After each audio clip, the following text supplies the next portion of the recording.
তো দেখেছো কি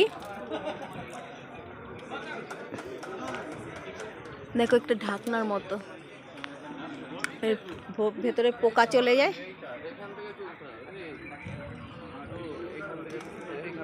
এই তো ওই মুখটা খোলা আছে, ওইটাও খোলা আছে দেখেছি আমি। হ্যাঁ বড়টা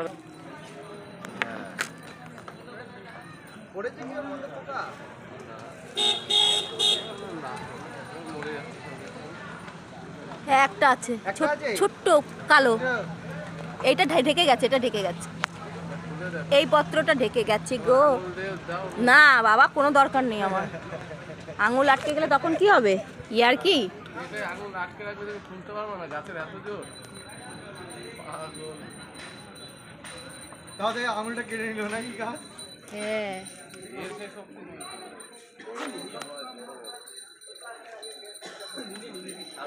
দেখো এটা এখনো পত্রটার ইয়েটা ঢাকনাটা খোলেনি, এটারও খুলে গেছে। এটার এর ভেতরে পোকা পড়লেই এই ঢাকনাটা বন্ধ হয়ে যায়, সেই জন্য কলসপত্র। কত সুন্দর না, মেঘালয় অনেক ইউনিক ইউনিক জিনিস আছে, মালবেরি তো প্রচুর আছে।